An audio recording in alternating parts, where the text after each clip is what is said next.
Good evening everyone. My name is Guriya Kumari Ram and I am a science student from Arya Kanya Mahavidyalaya. Good evening everyone. My name is Guriya Das and I am art student. Good evening sir. I am a Shalini Singh and I am an arts student class 11 from class 11.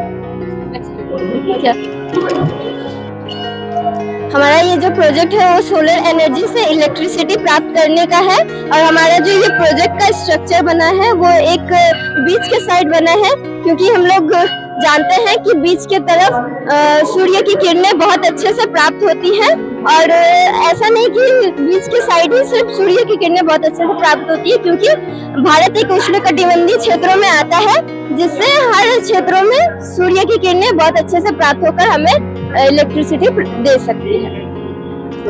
Sir, actually the main purpose of making this beach, मतलब इस समुद्र को बनाने के पीछे का main reason ये है कि as she say that due to greenhouse effect ozone layer is regularly डिप्लेस, मतलब लगातार ओजोन लेयर्स के क्षय होने के कारण एक दिन ऐसा जरूर आएगा जिस दिन या तो सारे इंसान को स्किन कैंसर होगा या तो फिर ये जो जितने भी आइसबर्ग है सब मेल्ट हो जाएंगे और जितना ये ओशियन एरिया है सब इस लैंड एरिया को सबमर्ज कर देगा। तो ऐसे प्रॉब्लम से बचने के लिए हम लोगों को इस ओर ध्यान देना चाहिए कि हम लोग ज्यादा से ज्यादा अपना ध्यान नेचुरल सोर्सेस ऑफ एनर्जी की ओर बढ़ाएं, जिनमें से सोलर एनर्जी एक नॉन कन्वेंशनल एनर्जी है और जैसे उसका main source of solar energy is sun. तो सन का जब भी रेडिएशन आकर सोलर प्लेट पे टकराता है तो इसमें फोटोवोल्टेक सेल्स होते हैं। फोटोवोल्टेक सेल्स के थ्रू जो हीट एनर्जी है वो केमिकल एनर्जी में कन्वर्ट होती है और वो केमिकल एनर्जी इलेक्ट्रिक एनर्जी में कन्वर्ट होकर इलेक्ट्रिसिटी को जनरेट करती है। जैसे कि हम लोग जानते हैं कि जो इलेक्ट्रिसिटी होता है this is the most important source of energy for our daily life और without electricity we can't imagine the way of development और लिविंग। चाहे कंप्यूटर हो, स्कूल्स हो, घर हो, हर जगह हम लोगों को इलेक्ट्रिसिटी चाहिए ही चाहिए। और इलेक्ट्रिसिटी के अलावा भी जो सोलर एनर्जी है उसके थ्रू हम लोग कुछ इजी काम भी कर सकते हैं। जैसे कि यहाँ सोलर कुकर है, सोलर कुकर के थ्रू हम लोग खाना बना सकते हैं। जैसे यहाँ पर एक रिफ्लेक्टर होता है, जब सोलर रेडिएशन इस रिफ्लेक्टर पर टकराता है तो ग्लास स्लैब के थ्रू वो रेडिएशन अंदर की ओर जाता है और यहाँ पर जो कंडक्टर्स होते हैं वो रेगुलरली हीट को प्रोड्यूस करते हैं और देन वो फूड पककर रेडी हो जाता है। बट एक प्रॉब्लम है कि ये जो सोलर पैनल्स होते हैं ये बहुत ही ज्यादा कॉस्टली होते हैं और इन विंटर्स सोलर पैनल्स में जो एफिशिएंसी होती है काम करने की वो 50% कम हो जाती है। और जैसे अगर मेघालय जैसे जगह को देखा जाए जहाँ पर रेगुलर बारिश होते रहती है या कुछ ऐसी भी जगह धरती पे जहाँ पर 6 महीना दिन और 6 महीना रात होता है, तो ऐसे जगहों पर हम लोग सोलर पैनल्स का यूज कैसे करेंगे?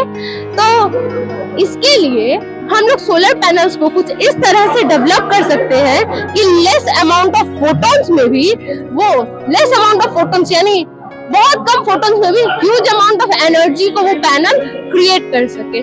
जस्ट लाइक तब वो मून की रोशनी में भी वो पैनल सही से काम कर सकेंगे। या फिर हम लोग कुछ इस तरह के पावर सेल्स का इन्वेंशन कर सकते हैं जो पावर सेल्स कुछ ऐसे कंडक्टर्स के बने होंगे जो बहुत लंबे टाइम तक कोई भी एनर्जी को सेव करके अपने में रख सके। एक क्वेश्चन मन में आता होगा, मान लीजिए इमेजिन कीजिए कि हम लोगों ने ऐसा एनर्जी बना लिया कि हम लोग बहुत अमाउंट में सोलर एनर्जी को अपने इम्पोर्टेंस के अनुसार डिफरेंट काइंड ऑफ एनर्जी में कन्वर्ट करके रख सकते हैं, जस्ट लाइक इलेक्ट्रिक एनर्जी। तो हम लोग तो हमारे घर तक कैसे आएगा? तो हमारे घर तक आने के लिए हम लोग फोटोवोल्टेक टेक्निक का इस्तेमाल कर सकते हैं। फोटोवोल्टेक टेक्निक में हम लोग कुछ ऐसे एरियाज को ढूंढेंगे जस्ट लाइक डेजर्ट जहाँ huge amount of solar energy हम लोग को बहुत इजीली मिल सकता है। वहाँ बड़े लंबे कतार में सोलर पैनल्स लगाए जाएंगे और जब सोलर रेडिएशन से इलेक्ट्रिसिटी डीसी टू एसी में कन्वर्ट होगा तो वो चारों ओर जा सकते हैं, क्योंकि इन्वर्टर जब करंट को डीसी टू एसी में कन्वर्ट करेगा तो एसी करंट का जो रेंज होता है वो बहुत दूर का होता है। तो एसी करंट से हम लोग एक जगह से पूरे वर्ल्ड में इलेक्ट्रिसिटी पहुंचा सकते हैं।